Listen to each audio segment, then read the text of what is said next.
Starvation and deadlock. हमने stick 2PL में देखा था, टू फेज लॉकिंग में प्रोटोकॉल में कि जो हमारी ड्रॉबैक्स थे 2PL के, वो हमारे इरिकवरेबिलिटी, स्टारवेशन, डेडलॉक और कैस्केड रोल बैक था। जिस वजह से अगर हम स्टिक 2PL की तरफ जाएं तो स्टिक 2PL हमारा क्या करता है, इंश्योर करता है इरिकवरेबिलिटी और जो हमारी कैस्केड रोल बैक है उसे रिमूव कर रहा होता है। तो वो हमारा जो है इंश्योर कर रहा होता है रिकवरेबल और कैस्केड लेस शेड्यूल्स को हमारे इंश्योर कर रहा होता है। लेकिन still we have a problem of starvation and deadlock. तो अगर हम स्टारवेशन की बात करें तो स्टारवेशन की जो हमारी प्रॉब्लम होती है वो क्या होती है कि अगर for example a transaction may be waiting for an X lock on an item, X is exclusive lock on an item, और सीक्वेंस ऑफ अदर ट्रांजैक्शन जो है रिक्वेस्ट कर रही है और उससे जो है कंकरेंसी कंट्रोल मैनेजर जो है ग्रांट कर रहा है हमारा share lock on the same item. तो क्या होगा, जो हमारा एक्सक्लूसिव लॉक है वो वेट की कंडीशन, वो वेट कर रहा होगा। तो ये जो वेटिंग वाली कंडीशन है ये इससे क्या करेगी, स्टारवेशन में ले आएगी। सो असल में जो हमारा स्टारवेशन है वो किस वजह से होता है, वो हमारे कंकरेंसी कंट्रोल मैनेजर की डिजाइन की वजह से होता है। तो in order to prevent our schedule from starvation हमें क्या करना है, हमें कंकरेंसी कंट्रोल मैनेजर की डिजाइनिंग में ही प्रोग्रामर को क्या करना है, उसी में चेंज लाना है और उसको इम्प्रूव करना है। सो वी कैन हम जो है स्टारवेशन के अगर प्रोसेस की बात करें तो we can resolve starvation through the designing of concurrency control manager. So deadlock क्या है, ऐसी कंडीशन है जहाँ पे दो या दो से ट्रांजैक्शन जो है वेट कर रही हूँ किसी दूसरे लॉक का, और यहाँ पे डेडलॉक इस तरह आ जाता है कि अगर एक ट्रांजैक्शन है उसने एक किसी डेटा आइटम पे लॉक अक्वायर किया हुआ है और वो वेट कर रही है किसी दूसरे डेटा आइटम के ऊपर लॉक अक्वायर करने के लिए, और हमारी एक दूसरी ट्रांजैक्शन है T2, उसने क्या किया हुआ है एक डेटा आइटम पे जिसके लिए T1 वेट कर रहा है, उस पर लॉक अक्वायर किया हुआ है, और वो वेट कर रहा है उस डेटा आइटम के लिए जिस पर T1 ने लॉक अक्वायर किया हुआ है। तो यानी T2 जो है वेट कर रहा है T1 के लिए कि कब वो जो है लॉक, मतलब डेटा आइटम से लॉक रिलीज करे, और जो T1 है वो T2 जो है वो T1 का वेट कर रहा है। तो यहाँ पे क्या हो रहा है, डेडलॉक जनरेट हो रहा है कि हम दोनों जो ट्रांजैक्शन है वो एक दूसरे का वेट कर रही हैं कि कोई एक ट्रांजैक्शन जो है वो लॉक जो है रिलीज करें तो वो उसे अक्वायर करके ट्रांजैक्शन परफॉर्म करें। तो इस कंडीशन में क्या होता है, डेडलॉक जनरेट हो जाता है। सो डेडलॉक हैंडलिंग की बात करें तो हम डेडलॉक की हैंडलिंग कैसे कर सकते हैं। सिंपल एक वे है डेडलॉक हैंडलिंग का कि हम क्या करते हैं, किसी एक ट्रांजैक्शन को क्या कर देते हैं, अबॉर्ट कर देते हैं। तो इससे क्या होता है, हमारी डेडलॉक जो है खत्म हो जाती है, और वो जो अबॉर्ट करते हैं वो हमारे जो यूजर्स हैं उसके ट्रांसपेरेंट होता है। जो भी अबॉर्टेड ट्रांजैक्शन होती है वो रीस्टार्ट होती है एंड दोबारा से वो हमारी ट्रांजेक्शन स्टार्ट होती है। और क्योंकि वो जब अबॉर्ट होती है तो वो जितनी भी रिसोर्सेज है वो रिलीज कर देती है, तो हमारे यहाँ पे डेडलॉक रिजॉल्व हो जाता है। अगर हम डेडलॉक हैंडलिंग की बात करें तो वहाँ पर बेसिकली दो प्रिंसिपल मेथड हैं जो कि डेडलॉक की प्रॉब्लम के साथ डील कर रहे होते हैं। पहला मेथड है डेडलॉक प्रिवेंशन का, and the second one is deadlock detection and recovery. Deadlock prevention, अब डेडलॉक प्रिवेंशन क्या है, these protocol ensure that the system will never enter into a deadlock state. Some prevention strategies, तो deadlock prevention की बात करें तो deadlock prevention protocol ensure करते हैं कि हमारा जो सिस्टम है वो डेडलॉक की स्टेट में आए ना। तो वो पहले से ही प्रिवेंशन जो है प्रोटोकॉल जो है वो पहले से ही जो है मेक श्योर करते हैं कि हम डेडलॉक में आए ना, कि हम उसे रिजॉल्व करना पड़े। ठीक है, तो उसके लिए हमारे पास कुछ स्ट्रेटजीज हैं। पहली स्ट्रेटजी ये है कि require that each transaction lock all it's data item before it begins execution, जिसे हम प्री डिक्लेरेशन भी कहते हैं। इसमें क्या होता है कि अगर कोई एक ट्रांजैक्शन है और उसे फॉर एग्जाम्पल वो 4 डेटा आइटम जो है वो यूज करेगी फॉर अ ट्रांजैक्शन, तो वो क्या करे, जैसे ही वो ट्रांजैक्शन स्टार्ट करे उन चारों डेटा आइटम्स को लॉक कर ले, देन वो अपनी एग्जीक्यूशन स्टार्ट करे। तो इससे क्या होगा कि डेडलॉक की कंडीशन अपीयर नहीं होगी। लेकिन there is drawback of this strategy के अगर हमारी एक ट्रांजैक्शन है और वो 4 डेटा आइटम्स को रिक्वायर हो, उसने चारों को लॉक कर लिया है, और दूसरी ट्रांजैक्शन है उन्हें कुछ डेटा आइटम रिक्वायर्ड है जो कि इसने लॉक किए हुए हैं, तो वो क्या करेंगे, वेट करेंगे। और फॉर एग्जांपल इसने 4 डेटा आइटम्स जो है लॉक कर लिए हैं, जिसमें से जो फोर्थ वन है वो बाद में जाके उसने यूज करना है, लास्ट में यूज करना है काफी टाइम बाद। तो यहाँ पर क्या होगा, दूसरी ट्रांजेक्शन हमारी जो है वेट कर रही होंगी कि कब वो जो है लॉक को रिलीज करें और कब जो है वो यूज करें। तो यहाँ पे हमारी परफॉर्मेंस जो है इस स्ट्रेटेजी में हमारी क्या होती है, डिग्रेड हो रही होती है। There is an other method, इसका इम्प्रूव वर्जन है कि इम्पोज कर दें ordering on all data items. इसमें क्या होता है, जो भी हमारे डेटा आइटम्स हैं उनको हम क्या करते हैं, ऑर्डरिंग के तौर पर उनको कोई एक ऑर्डर असाइन करते हैं। फॉर एग्जाम्पल हमारे पास कोई 4 डेटा आइटम्स हैं ए बी सी डी, और हमने उसको ऑर्डर्स में रख दिया है। ए को 1 दे दिया है, बी को 2 दे दिया है, सी को 3 दे दिया है और डी को 4 दे दिया है। अब अगर हम डेट लॉक वाली एग्जांपल को याद करें, हमारी ट्रांजैक्शन T1 है और उसने जो है A पर लॉक अक्वायर किया हुआ और B का वेट कर रहा है, और ट्रांजैक्शन T2 है, उसने B पर लॉक अक्वायर किया हुआ और A का वेट कर रहा है। तो यहाँ पर क्या होगा, ये स्ट्रेटेजी हमारी कहती है कि जो ट्रांजैक्शंस हैं वो ऑर्डरिंग के अंदर लॉक अक्वायर करेंगी। यानी हमारी ट्रांजैक्शन 1 ने अगर हमारा लॉक ए अक्वायर किया हुआ है, तो अब वो क्या करेगा, ऑर्डर में जाएगा, पहले ए को अक्वायर करेगा, फिर बी को, फिर सी को, फिर डी को। ठीक है, ऐसा नहीं है कि अगर ए जो है किसी ने लॉक ले लिया है तो वो बी को पहले अक्वायर कर ले, ऐसा नहीं होगा। वो वेट करेगा कि जब तक ए उसको नहीं मिलता वो बी को अक्वायर नहीं करेगा। तो यहाँ पर क्या होगा कि जो ट्रांजेक्शन बी है, क्योंकि उसको ए भी चाहिए, तो वो एक बी जो हमारी ट्रांजेक्शन 2 है वो जो है बी पर लॉक अक्वायर नहीं करेगी। क्यों? क्योंकि पहले वो ए को अक्वायर करेगी, फिर उसके बाद बी पे लॉक अक्वायर करेगी। तो हम क्या करेंगे, लॉकिंग जो है हम इम्पोज करेंगे इन एन ऑर्डरिंग फैशन। तो यहाँ पर क्या हो रहा है, impose ordering of for all data items and require that transaction can lock data items only in sequence जो कि हमने स्पेसिफाई की है। There are some other prevention technique जो कि टाइम स्टैम्प यूज कर रही होती है। एक है हमारे पास वेट डाई स्कीम है, जिसे हम नॉन प्रीएम्प्टिव भी कहते हैं। इसके अंदर क्या होता है, जो हमारी ओल्डर ट्रांजेक्शन होती हैं वो यंगर ट्रांजेक्शन का वेट कर रही होती है। ठीक है, तो यहाँ पर क्या है, older transaction may wait for younger one to release data item. अब ओल्डर मींस क्या होता है कि जिनका टाइम स्टैम्प कम है और जो पहले हमारे जो है हमारे डेटाबेस सिस्टम में जो पहले एंटर हुई है, तो उन्हें हम कहते हैं ओल्डर ट्रांजेक्शन। तो यहाँ पे वेट डाई का क्या है कि हमारी जो ओल्डर ट्रांजेक्शन है सिर्फ वो ही हमारा वो ही वेट कर सकती हैं। ठीक है, लेकिन अगर हम यंगर ट्रांजेक्शन की बात करें, अगर किसी यंगर ट्रांजेक्शन को किसी लॉक की नीड है तो वो जो है वेट नहीं करेगी।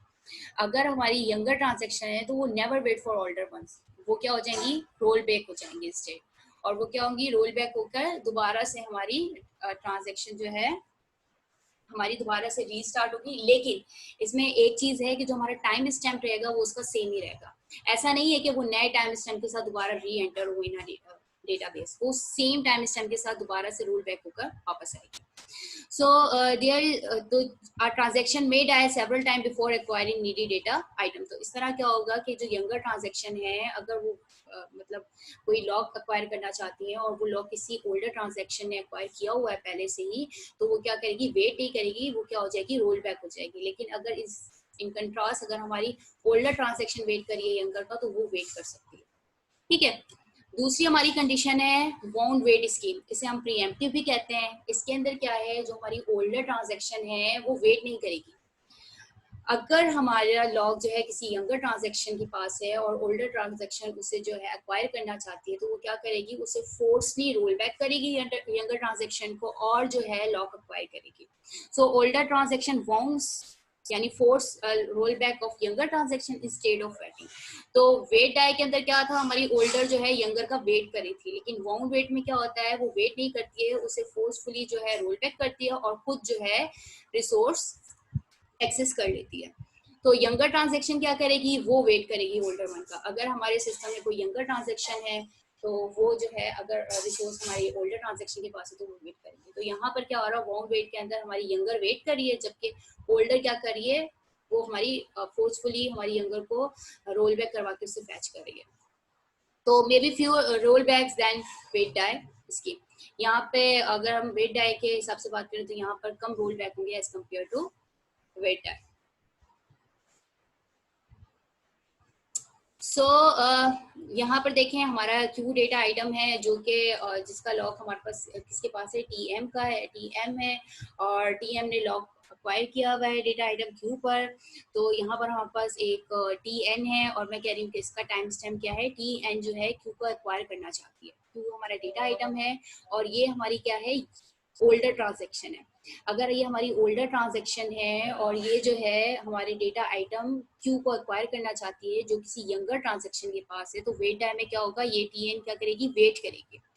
लेकिन अगर मैं बात करूं वाउंड वेट की, तो हमारी ये ओल्डर ट्रांजेक्शन क्या करेगी, ये वेट नहीं करेगी क्यू का, ये क्या करेगी, टीएम को क्या करेगी, रोल बैक करेगी और ये क्यू किसकी तरफ चला जाएगा, टीएन की तरफ चला जाएगा। इसके अलावा हमारे पास मोस्ट कॉमन जो डेडलॉक प्रिवेंशन स्ट्रेटेजी है वो टाइम आउट है। इसके अंदर क्या होता है, transaction that request lock will only wait for a system defined period of time. जो भी हमारी ट्रांजैक्शन होती हैं वो एक पर्टिकुलर टाइम स्टैम्प और या पर्टिकुलर टाइम पीरियड पर जो है वेट कर रही होती हैं। उसके बाद क्या होता है, उस टाइम पीरियड के बाद वो क्या करती हैं, ऑटोमेटिकली हमारी ट्रांजैक्शन जो है अबॉर्ट हो जाती है, रीस्टार्ट हो जाती है। If lock has not been granted with this period, lock request times out। तो क्या होता है, पर्टिकुलर हमने ट्रांजेक्शन को, हर ट्रांजेक्शन जो है फॉर एग्जांपल मैंने असाइन किया 5 मिनट तक वेट कर सकती है। 5 मिनट के बाद वो ऑटोमेटिकली क्या करेगा, डीपीएमएस उस ट्रांजेक्शन को क्या करेगा, वो समझेगा ये ट्रांजेक्शन क्या है, डेडलॉक स्टेट में, और वो उसे क्या कर देगा, अबॉर्ट कर देगा और उसको रीस्टार्ट करेगा। So in the case DBMS assume transaction जो है मे बी डेडलॉक है। अगर वो डेडलॉक में नहीं भी है, ठीक है, डेडलॉक नहीं है, वो किसी और फॉर एग्जांपल किसी लॉक का वेट कर रही है, लॉक को एक्वायर करना चाहती है, किसी रिसोर्स का वेट कर रही है और पर्टिकुलर टाइम पीरियड तक अगर उसने वेट कर लिया है और डेडलॉक की सिचुएशन नहीं भी है, तब भी जो है हमारा डीबीएमएस अज्यूम करेगा कि वो डेडलॉक में है और उसे क्या करेगा, अबॉर्ट कर देगा और रीस्टार्ट करेगा। Deadlock detection. So deadlock detections क्या हैं, फॉर एग्जांपल प्रिवेंशन जो है इंश्योर कर रही होती है कि हमारे जो सिस्टम है उसमें डेडलॉक आए ना। लेकिन अगर हमारे सिस्टम में डेडलॉक आ जाता है तो हमें क्या करना है, उसे डिटेक्ट करना है। तो डेडलॉक डिटेक्शन क्या कर रहा होता है, जो भी हमारे सिस्टम में जो डेडलॉक आया है उसे डिटेक्ट करता है, उसके बाद उसे क्या करता है, रिकवर करता है। तो सबसे पहले डेडलॉक डिटेक्शन क्या देखते हैं। So deadlocks can be describe as wait for graph which consist of a pair of V and E. ठीक है, वी क्या है, हमारा वर्टाइसिस है, ई हमारे क्या है, एज है। तो डेडलॉक को हम डिटेक्ट सिंपल, और अगर मैं बात करूं सिंपल वे है इसका, वेट फॉर ग्राफ है, ये एक सिंपल टेक्निक है जिसके थ्रू हम डेडलॉक को डिटेक्ट करते हैं। उसमें क्या है, हमारे पास नोड्स होती हैं, जो भी हमारी ट्रांजैक्शन है उनको हम एज अ वर्टाइसिस लेंगे और हमारी जो एजेस होंगी वो क्या होंगी, अगर फॉर एग्जांपल कि मेरे सिस्टम में 2 ट्रांजैक्शन परफॉर्म हो रही है, टीआई और टीजे है, ठीक है, टीआई एक ट्रांजैक्शन है, टीजे दूसरी ट्रांजैक्शन है, तो इसको हम कैसे वेट फॉर ग्राफ में, टीआई हमारी क्या होगी, नोड होगी, टीजे हमारी एक अनदर नोड होगी। अब वर्टाइसिस हम कैसे शो करते हैं, वर्टाइसिस के लिए फॉर एग्जांपल टीजे ने कोई लॉक अक्वायर किया हुआ है और TI is waiting for TJ. ठीक है, टीजे ने कोई एक्सक्लूसिव लॉक अक्वायर किया हुआ है किसी डेटा आइटम क्यू पर और टीआई जो है वेट कर रहा है क्यू के रिलीज होने का।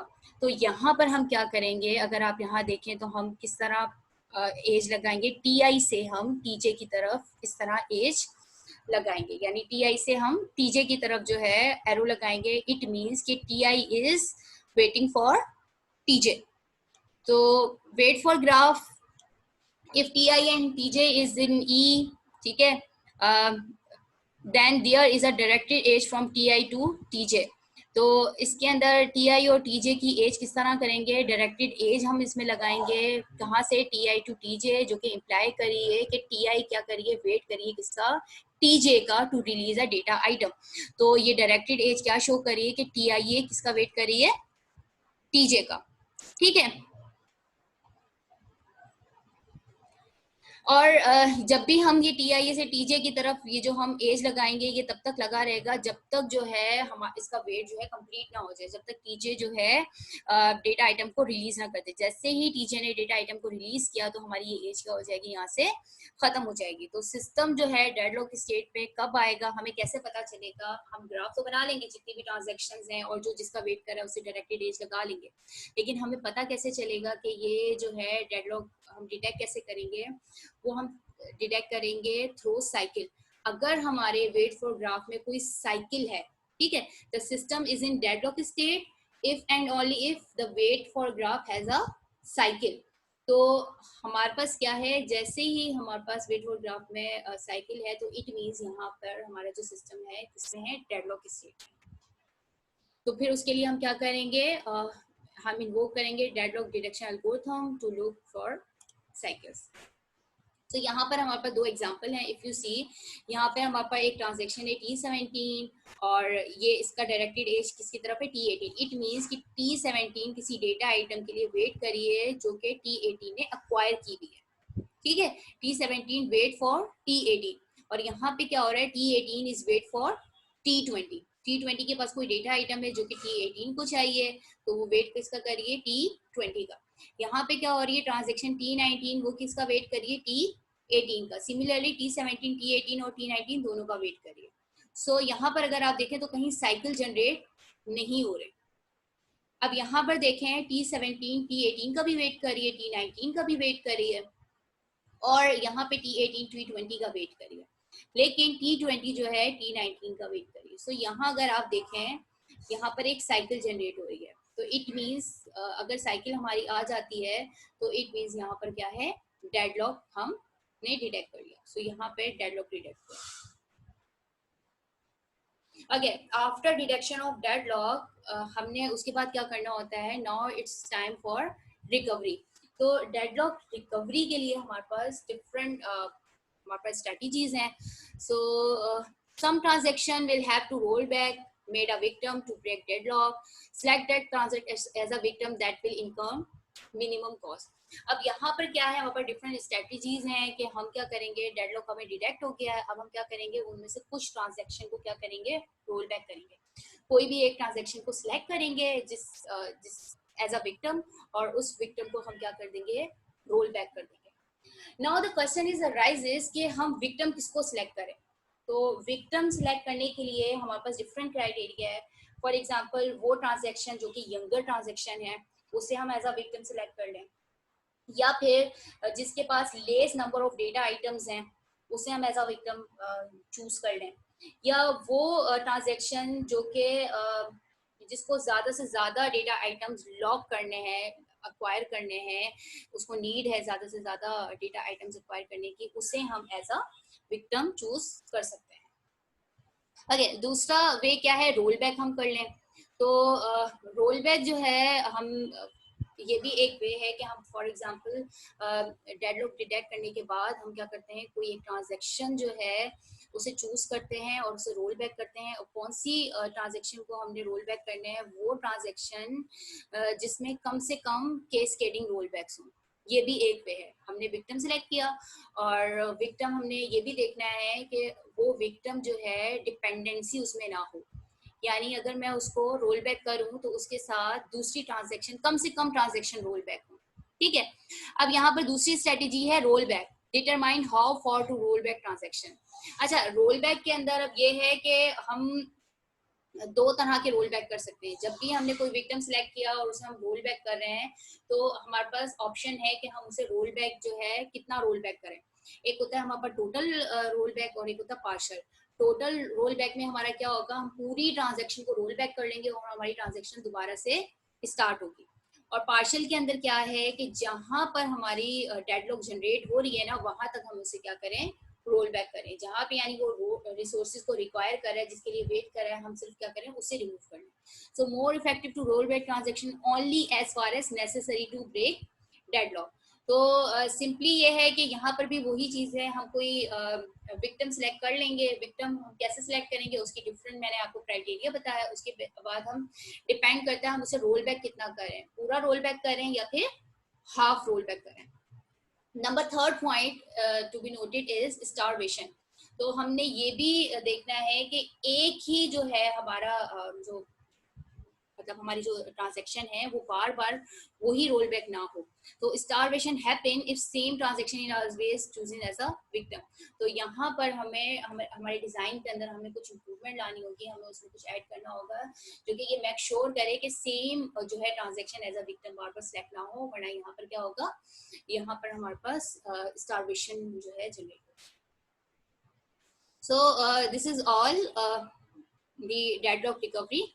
So this chapter is based on these two chapters, chapter 22 database system practical approach जो कि कॉनोली की बुक में है, और चैप्टर 15 है हमारे पास कॉन्सेप्ट ऑफ अपरेंट सिल्वर शास्त्र। तो आप इन दोनों चैप्टर्स को रीड करें because these slides are not enough to understand the overall process of concurrency control और डेडलॉक। और हम अगर बात करें टाइम्स कंकरेंसी की जो प्रॉब्लम्स आ रही थी, अगर मैं उसकी बात करूँ तो there are many more problems as well. So I recommend you to please read these chapters for more effective learning. Thank you.